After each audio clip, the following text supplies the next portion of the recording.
जय हिंद दोस्तों, alpha defence care academy Kishanganj Bihar के पॉडकास्ट जीके विथ जौहर में आपका स्वागत है। मैं हूं आपका दोस्त मोहम्मद जौहर। आज हम बात कर रहे हैं एंशिएंट हिस्ट्री में एसएससी में जो क्वेश्चंस पहले पूछे गए हैं उनके बारे में हम बात करेंगे। यह है एपिसोड नंबर 003। आज हम क्वेश्चन नंबर 21 से लेके 40 तक सॉल्व करेंगे। जनरली हम हर एपिसोड में 10 क्वेश्चन सॉल्व करते हैं। इस एपिसोड में हम 20 क्वेश्चंस को एड्रेस कर रहे हैं। तो आइए शुरू करते हैं हम अपने सबसे पहले वाले क्वेश्चन से। क्वेश्चन नंबर 21 बोल रहा है कि निम्नलिखित विद्वानों में से हड़प्पा सभ्यता का सर्वप्रथम खोजकर्ता कौन था। यानी कि हड़प्पा सभ्यता को सबसे पहले किसने खोज निकाला था। ऑप्शन नंबर 1 है सर जॉन मार्शल, नंबर 2 है R.D. बनर्जी, नंबर 3 है A. कनिंघम और नंबर 4 है दयाराम साहनी। ये क्वेश्चन बहुत ही इंपॉर्टेंट है। इसे एसएससी संयुक्त मैट्रिक स्तरीय प्रारंभिक परीक्षा में, एसएससी CAPF में, दिल्ली पुलिस में, SI, ये कई क्वेश्चंस में इसे पूछा जा चुका है, तो इसे ज़रूर याद रखिएगा। इसका जो सही आंसर है वो है आंसर नंबर 4, दयाराम साहनी। क्योंकि जो हड़प्पा सभ्यता का सर्वप्रथम खोजकर्ता जो थे वो दयाराम साहनी ही थे। और इसके अलावा आप जान लें कि हड़प्पा जो है वो ये मोंट गोमरी ज़िला पश्चिमी पंजाब में है, उसमें रावी नदी के तट पर स्थित है। हड़प्पा की खुदाई सबसे पहले हुई, इसी कारण इसे हड़प्पाई संस्कृति भी कहा जाता है। चलते हैं क्वेश्चन नंबर 22 में। निम्नलिखित में से कौन हड़प्पा संस्कृति के अध्ययन के साथ संबद्ध नहीं है। ऑप्शन नंबर 1 है चार्ल्स मैसन, नंबर 2 है कनिंघम, नंबर 3 है M. व्हीलर और नंबर 4 है P.S. वत्स। कौन है जो हड़प्पा संस्कृति के अध्ययन से ताल्लुक नहीं रखते हैं। ये क्वेश्चन बहुत ही इंपॉर्टेंट है। इसे एसएससी के संयुक्त मैट्रिक स्तरीय प्रारंभिक परीक्षा में पूछा जा चुका है। इसका जो सही आंसर है वो है आंसर नंबर 4। क्योंकि हड़प्पा संस्कृति के अध्ययन के साथ चार्ल्स मैसन, कनिंघम, M. व्हीलर, माधव स्वरूप वत्स आदि जुड़े थे, जबकि ये जो नंबर 4 में है P.S. वत्स, ये इससे जुड़े हुए नहीं थे। क्वेश्चन नंबर 23 है निम्नलिखित में से किस द्रव्य का उपयोग हड़प्पा काल की मुद्राओं के निर्माण में मुख्य रूप से किया गया था। 4 ऑप्शन है। ऑप्शन नंबर 1 है टेराकोटा, नंबर 2 है कांसा, नंबर 3 है तांबा और नंबर 4 है लोहा। ये प्रश्न एसएससी के संयुक्त मैट्रिक स्तरीय प्रारंभिक परीक्षा में पूछा जा चुका है। इस क्वेश्चन का आंसर जो है सही है वो है नंबर 1, टेराकोटा। टेराकोटा मृण मूर्तियों, मिट्टी की मूर्तियों के सेंदर सभ्यता में उपलब्ध शिल्प आकृतियों में जो है मृण मूर्तियाँ प्रचुर मात्रा में पाई गई हैं। मृण मूर्तियाँ लाल रंग की बढ़िया गुथी हुई और ठोस पकाई मिट्टी से बनती थी, जिन पर लाल रंग का लेप होता है। कभी कभी चटक रंग का भी प्रयोग पाया जाता है। सांचे में ढालकर निर्मित कतिपय जो मृण मूर्तियों के अतिरिक्त अधिकांश मूर्तियाँ हाथ से भी बनाई गई हैं। इनमें मानव मूर्तियाँ जो है वो ठोस हैं, जबकि पशु पक्षियों की जो मूर्तियाँ पाई गई हैं वो प्रायः खोखली प्राप्त हुई हैं। हड़प्पा में नारी आकृतियों का भी बहुत बाहुल्य है, जबकि मोहनजोदड़ो में पुरुष आकृतियाँ अधिक मात्रा में पाई जाती हैं। चलिए अब हम एड्रेस करते हैं क्वेश्चन नंबर 24 को। क्वेश्चन नंबर 24 बोल रहा है हड़प्पा वासी किस वस्तु के उत्पादन में अग्रणी थे, आगे थे। नंबर 1 है ऑप्शन मुद्राएं, नंबर 2 कांसे के औजार, नंबर 3 कपास और नंबर 4 जौ। इसका जो आंसर है वो है नंबर 3, कपास। सबसे पहले कपास पैदा करने का जो श्रेय है सिंधु सभ्यता के लोगों का है। चूँकि कपास का उत्पादन सबसे पहले सिंधु क्षेत्र में ही हुआ, इसीलिए यूनान के लोग इसे सिंडन भी कहने लगे, जो सिंधु शहर से पैदा हुआ है। चलिए हम चलते हैं अपने अगले प्रश्न की ओर। प्रश्न नंबर 25, हड़प्पा की सभ्यता किस युग की थी। 4 ऑप्शन है कांस्य युग, नवपाषाण युग, पूरा पाषाण युग और नंबर 4 है लौह युग। इसका जो सही आंसर है वो है नंबर 1, कांस्य युग। हड़प्पा की सभ्यता कांस्य युग की है। इस संस्कृति के लोग पत्थर के बहुत सारे औजारों और उपकरणों का प्रयोग करते थे, लेकिन वे कांस्य के निर्माण और प्रयोग से भली भांति परिचित थे। कांसा तांबे में टिन मिलाकर धातु शिल्पियों द्वारा बनाया जाता था। ये प्रश्न जो है एसएससी के संयुक्त मैट्रिक स्तरीय प्रारंभिक परीक्षा में पूछी जा चुकी है। अब हम बढ़ेंगे प्रश्न नंबर 26 की ओर। 26 नंबर प्रश्न, सिंधु घाटी की सभ्यता के लोगों का मुख्य व्यवसाय क्या था? 4 ऑप्शन आपके सामने है। नंबर 1 है व्यापार, नंबर 2 पशुपालन, नंबर 3 शिकार और नंबर 4 कृषि। ये प्रश्न एसएससी संयुक्त मैट्रिक स्तरीय प्रारंभिक परीक्षा में पूछी जा चुकी है। इसका जो सही आंसर है वो है नंबर 4। सैंधव निवासियों के जीवन में मुख्य जो काम था वो कृषि था। सिंधु घाटी की भूमि अत्यंत उपजाऊ थी। सिंधु तथा उसकी सहायक नदियां प्रतिवर्ष उर्वर मिट्टी बहाकर लाती थी, जिनमें पैदावार काफ़ी अच्छी होती थी।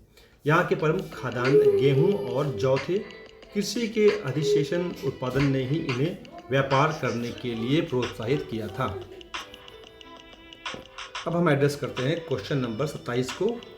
प्रश्न है कि हड़प्पा के निवासी, नंबर 1 ऑप्शन है ग्रामीण थे, नंबर 2 शहरी थे, नंबर 3 खाना बदोश थे जिसे यायावर भी कहते हैं, और नंबर 4 जनजातीय थे।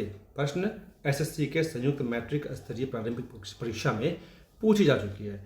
तो 27 नंबर प्रश्न का जो सबसे सही उत्तर है वो है नंबर 2, शहरी थे। हड़प्पा के निवासी शहरी थे। सिंधु घाटी सभ्यता की प्रमुख विशेषता नगरीय सभ्यता थी। हड़प्पा और मोहनजोदड़ो उच्च कोटि के नगर निवेश का उदाहरण प्रस्तुत करते हैं। अब हम चलते हैं अगले प्रश्न नंबर 28 की तरफ। प्रश्न आपके सामने है, सिंधी में मोहनजोदड़ो का क्या अर्थ है? यानी कि जो वर्ड है मोहनजोदड़ो उसका अर्थ क्या है? नंबर 1 ऑप्शन है दुष्ट आत्माओं का शहर, नंबर 2 पशुपति का आहार, नंबर 3 शिव की भूमि और नंबर 4 मृतकों का टीला। ये प्रश्न एसएससी मल्टीटास्किंग स्टाफ परीक्षा में पूछी जा चुकी है। दोस्तों इस प्रश्न का सही उत्तर है नंबर 4 मृतकों का टीला। सिंधी में मोहनजोदड़ो की व्याख्या मृत व्यक्तियों के टीले और मोहन के टीले, या मोहन का मतलब है कृष्ण भगवान से, कृष्ण के टीले के रूप में की जाती है। इस शहर का वास्तविक नाम ज्ञात नहीं हो सका। मोहनजोदड़ो पाकिस्तान के सिंध प्रांत के लरकाना जिले में सिंधु नदी के पश्चिम में स्थित है। यह प्रश्न एसएससी ने मल्टीटास्किंग स्टाफ परीक्षा में पूछी है। अब हम चलते हैं अपने अगले प्रश्न 29 नंबर पे। प्रश्न आपके सामने है, हड़प्पा किस नदी के किनारे पर स्थित है? ऑप्शन आपके पास हैं गंगा, रावी, यमुना और सिंधु। ये प्रश्न एसएससी स्टेनोग्राफर ग्रेड सी एवं डी परीक्षा में पूछी जा चुकी है। इस प्रश्न का सही आंसर जो है वो है आपके सामने नंबर 2, रावी नदी। हड़प्पा सिंधु सभ्यता के प्रमुख स्थलों में से एक है। आपको ज्ञान बढ़ाने के लिए बता दें कि सन 1921 में जॉन मार्शल के निर्देशन में दयाराम साहनी ने इस जगह पर सर्वप्रथम उत्खनन करवाया था। चलिए दोस्तों, ये पाकिस्तान के पंजाब प्रांत में रावी नदी के किनारे पर स्थित है। हड़प्पा के 2 भाग हैं, 2 खंड हैं। पूर्वी खंड तो पूरी तरह से नष्ट हो चुका है, लेकिन पश्चिमी खंड में किलेबंदी के साक्ष्य मिले हैं, जिनका मुख्य मार्ग उत्तर में था। साक्ष्यों के अनुसार उत्तरी द्वार और रावी नदी के बीच एक अन्न भंडार, श्रमिक आवास और ईंटों से जुड़े हुए चबूतरे थे, जिनमें अनाज रखने के लिए कोटर बने थे। सामान्य आवास के दक्षिण में एक कब्रिस्तान भी मिला है। हड़प्पा आज के पाकिस्तान में स्थित है। चलिए अगले प्रश्न पे चलते हैं। प्रश्न नंबर 30, किस स्थान पर हड़प्पन समय के रथ की एक प्रतिमा प्राप्त हुई थी? ऑप्शन 4 आपके सामने है, लोथल, बनावली, दैमाबाद और कालीबंगा। ये प्रश्न एसएससी के सीएपीएफ, एएसआई और दिल्ली पुलिस एसआई की परीक्षा में पूछी जा चुकी है। तो प्रश्न नंबर 30 का जो सही आंसर है वो है दैमाबाद। महाराष्ट्र के अहमदनगर जिले के दैमाबाद में हड़प्पा संस्कृति के समय के रथ की एक मूर्ति प्राप्त हुई है। चलते हैं हम आगे प्रश्न नंबर 31 की तरफ। क्वेश्चन है, किस जिले में मोहनजोदड़ो स्थित है?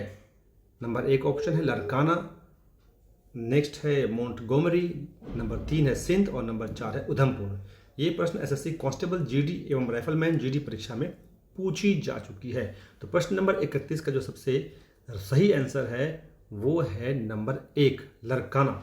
सिंधु सभ्यता के स्थल मोहनजोदड़ो पाकिस्तान के सिंध प्रांत के, याद रखिएगा, सिंध प्रांत के लरकाना जिले में स्थित है। इसका उत्खनन राखल दास बनर्जी ने 1922 में किया था। यहाँ पाए जाने वाले मुख्य अवशेषों में स्नानागार, अन्न भंडार और कॉलेजिएट भवन आदि शामिल हैं। अब चलते हैं हम अपने प्रश्न नंबर 32 की तरफ। निम्नलिखित में से किस वेद में प्राचीन वैदिक युग की सभ्यता के बारे में सूचना दी गई है? Option number 1 Rigveda, number 2 Yajurveda, number 3 Atharvaveda और नंबर 4 सामवेद। प्रश्न संयुक्त स्नातक स्तरीय प्रारंभिक परीक्षा में पूछी जा चुकी है। इसका सही आंसर है नंबर 1 ऋग्वेद, क्योंकि आर्यों की सभ्यता वैदिक सभ्यता के नाम से विख्यात है। स्रोतों के आधार पर संपूर्ण सभ्यता को दो भागों में, यानी कि नंबर 1 ऋग्वैदिक सभ्यता 1500 ईस्वी पूर्व से 1000 ईस्वी पूर्व और उत्तर वैदिक सभ्यता 1000 से 600 ईस्वी पूर्व में बांटा गया है। जिस काल में ऋग्वेद की रचना हुई उसे ऋग्वैदिक काल कहा गया, और जिस काल में ऋग्वेद के अतिरिक्त बाकी जो 3 वेद हैं, यजुर्वेद, सामवेद और अथर्ववेद, इसके अलावा ब्राह्मण, उपनिषद और आरण्यक आदि ग्रंथों की रचना हुई, उसे उत्तर वैदिक काल कहा गया है। चलिए हमारे प्रश्न नंबर 33 की तरफ बढ़ते हैं।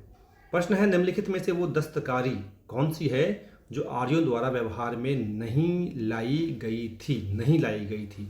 4 ऑप्शन है। नंबर 1 मृदभांड, नंबर 2 आभूषण, नंबर 3 बरहईगिरी और नंबर 4 लोहारगिरी या लोहा। जो इस क्वेश्चन का महत्व देखिए, ये एसएससी के सीपीओ के सब इंस्पेक्टर परीक्षा में इसे पूछा गया है। तो नंबर 33 नंबर प्रश्न का जो सही आंसर है वो है नंबर 4 लोहारगिरी, क्योंकि लोहार आर्यों द्वारा व्यवहार में नहीं लाई गई थी, क्योंकि ऋग्वैदिक काल में आर्यों को लोहे की जानकारी नहीं थी, इसलिए लोहारगिरी के व्यवसाय से वे अपरिचित थे। ऋग्वैदिक आर्यों को बढ़ईगिरी, कुम्हार, बुनकर, चर्मकर, रथकर, स्वर्णकार आदि के बारे में मालूम था। प्रश्न नंबर 34 की तरफ हम चलते हैं। प्रश्न नंबर 34 है भारतीय शासन के प्रतीक ये शब्द सत्यमेव जयते निम्नलिखित किस ग्रंथ से लिए गए हैं? ऑप्शन है नंबर 1 उपनिषद, मुंडकोपनिषद, नंबर 2 सामवेद, नंबर 3 ऋग्वेद और नंबर 4 रामायण। प्रश्न एसएससी के सीपीओ सब इंस्पेक्टर परीक्षा में पूछा जा चुका है। इसका जो सही आंसर है वो है नंबर 1 उपनिषद, मुंडकोपनिषद। सत्यमेव जयते प्राचीन भारतीय साहित्य मुंडकोपनिषद से लिया गया है। एक सुक्त वाक्य है ये, इसे भारत सरकार ने राष्ट्रीय प्रतीक वाक्य के रूप में अपनाया है। सत्यमेव जयते का अर्थ है सदा सत्य की विजय होती है। इस शब्द का प्रथम प्रयोग पंडित मदन मोहन मालवीय, जो कि भारत रत्न से 2015 में सम्मानित थे, उनके द्वारा वर्ष 1918 में उस समय किया गया जब वे भारतीय राष्ट्रीय कांग्रेस के अधिवेशन की अध्यक्षता कर रहे थे। चलिए चलते हैं अपने 35 नंबर क्वेश्चन की तरफ। निम्नलिखित में से कौन सा प्राचीन भारतीय नगर 3 विद्वान संतों कपिल, गार्गी और मैत्रेय का घर था? Option number 1 Kashi, number 2 Mithila, number 3 Ujjaini और नंबर 4 पाटलिपुत्र। प्रश्न एसएससी सीपीओ सब इंस्पेक्टर परीक्षा सेक्शन ऑफिसर ऑडिट परीक्षा में पूछा जा चुका है। व्यवधान के लिए क्षमा। तो प्रश्न नंबर 35 का जो करेक्ट आंसर है वो है नंबर 2 मिथिला। मिथिला प्राचीन भारतीय नगर मिथिला जो है वो वैदिक काल में 3 विद्वान संतों कपिल, गार्गी और मैत्रेय का घर था। मिथिला का प्रारंभिक उल्लेख रामायण में मिलता है। गार्गी वैदिक युग की प्रथम महिला दार्शनिक संत थीं जो राजा जनक के दरबार में रहती थी। गार्गी ने ही बृहदारण्यक उपनिषद की रचना की थी। आधुनिक काल में मिथिला नेपाल के धनुषा जिले में स्थित है। चलिए प्रश्न नंबर 36 की तरफ। प्रश्न है वेदों को माना जाता है, क्या माना जाता है? नंबर 1 स्मृति यानी कि याददाश्त, नंबर 2 श्रुति, नंबर 3 ज्ञान, नंबर 4 शिक्षा। प्रश्न एसएससी के सेक्शन ऑफिसर कमर्शियल ऑडिट में पूछा जा चुका है। इसका सही आंसर है नंबर 2। दोस्तों, वेद का अर्थ ज्ञान होता है। भारतीय परंपरा में वेदों को अपौरुष कहा गया है। ब्रह्म ने कुछ ऋषियों को मंत्रों का प्रकाश दिया, ऋषियों ने अपने शिष्यों को बताया, बाद में वेद व्यास ने इस ज्ञान को संकलित कर लिया। इसी कारण से वेदों को श्रुति भी कहा जाता है। याद रखिएगा, वेदों का मतलब तो ज्ञान होता है, लेकिन वेदों को श्रुति कहा जाता है। चलिए प्रश्न नंबर 37 की तरफ। वेद शब्द का अर्थ क्या है? अभी देखिए, वेद शब्द का अर्थ क्या है, प्रश्न थोड़ा चेंज हो गया। तो वेद शब्द का जो अर्थ है वो है, 4 ऑप्शन है, ज्ञान, नंबर 2 बुद्धिमत्ता, नंबर 3 कुशलता, नंबर 4 शक्ति। प्रश्न आपको SSC tax assistant income tax and central excise में पूछा गया है। तो इसका आंसर है ज्ञान। वेद शब्द का अर्थ क्या होता है? ज्ञान होता है। चलिए प्रश्न नंबर 38 की तरफ बढ़ते हैं। वैदिक लोगों द्वारा किस धातु का प्रयोग पहले किया गया था? चांदी, सोना, लोहा या तांबा? प्रश्न SSC, tax assistant, income tax and central excise में पूछा जा चुका है। तो इसका जो सही आंसर है वो है नंबर 4, तांबा। वैदिक लोगों द्वारा तांबा का प्रयोग पहले किया गया था। तांबे की वस्तुएं चित्रित धूसर मृद भांड स्थलों में पाई गई हैं। इन वस्तुओं का प्रयोग मुख्यतः लड़ाई और शिकार तथा आभूषण के रूप में भी किया जाता है। ये जो ईसवी पूर्व काल के तांबे के बहुत सारे औजार जो पश्चिम उत्तर प्रदेश और बिहार में मिले हैं, उनसे प्रकट होता है कि वैदिक और वैदिकेतर दोनों समाजों में ताम्र शिल्पी भी मौजूद थे। चलिए प्रश्न नंबर 39 की तरफ चलते हैं। प्रश्न है, भारत में वर्ण व्यवस्था किस लिए बनाई गई थी? ऑप्शन नंबर 1, श्रमिक गतिहीनता के लिए। नंबर 2, श्रम की गरिमा को मान्यता देने के लिए। नंबर 3, आर्थिक उत्थान के लिए। नंबर 4, व्यावसायिक श्रम विभाजन के लिए। प्रश्न FCI असिस्टेंट ग्रेड में पूछी गई है। तो 39 नंबर जो प्रश्न है उसका सही आंसर है नंबर 4, व्यावसायिक श्रम विभाजन के लिए। भारत में वर्ण व्यवस्था व्यावसायिक श्रम विभाजन के लिए बनाई गई थी। ऋग्वेद में वर्ण शब्द रंग के अर्थ में तथा कहीं कहीं व्यवसाय चयन के अर्थ में प्रयुक्त हुआ है। उस समय वर्णों में जटिलता नहीं आई थी। वर्ण जन्मजात न होकर व्यवसाय पर आधारित होते थे।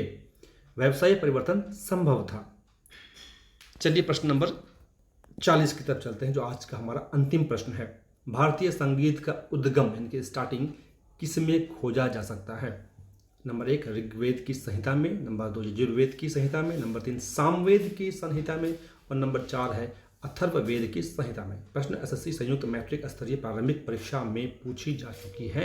इसका सही आंसर है नंबर 3, सामवेद की संहिता में। भारतीय संगीत का जो उद्गम है वो सामवेद की संहिता में खोजा जा सकता है। सामवेद में यज्ञों के अवसर पर गाए जाने वाले मंत्रों का संग्रह है। जो व्यक्ति इसे गाता था उसे उद्गाता कहा जाता था। दोस्तों, अल्फा डिफेंस एकेडमी में जुड़े रहिए। अगर आपको ये वीडियो बहुत ही अच्छा लगा हो, उपयोगी लगा हो, तो ज़रूर हमारे चैनल को सब्सक्राइब कीजिएगा। अपने दोस्तों को जो प्रतियोगी परीक्षा की तैयारी कर रहे हैं शेयर जरूर कीजिएगा। और कुछ अगर आप अपने कमेंट देना चाहते हैं तो कमेंट भी ज़रूर कीजिएगा। हम आपकी सफलता के लिए बहुत प्रयासरत हैं। बहुत समय निकाल करके हम आपके लिए प्रश्न छांट कर वीडियो बनाते हैं। हम ये चाहते हैं कि आपकी नौकरी जल्दी से जल्दी हो जाए। Alpha defence academy Kishanganj Bihar में स्थित है, जहाँ पर फिजिकल और रिटन दोनों की तैयारी की जाती है। अग्निवीर के लिए भी, बिहार पुलिस के लिए भी, और CAPF की जो तैयारी जो एग्ज़ाम्स होते हैं आपको कांस्टेबल के लिए या सब इंस्पेक्टर के लिए, उसके लिए भी। तो हम आपके लिए कामना करते हैं कि ईश्वर आपको सफल बनाए, जल्द से जल्द नौकरी दें। फिर मिलेंगे अगले एपिसोड में। जय हिंद, जय भारत।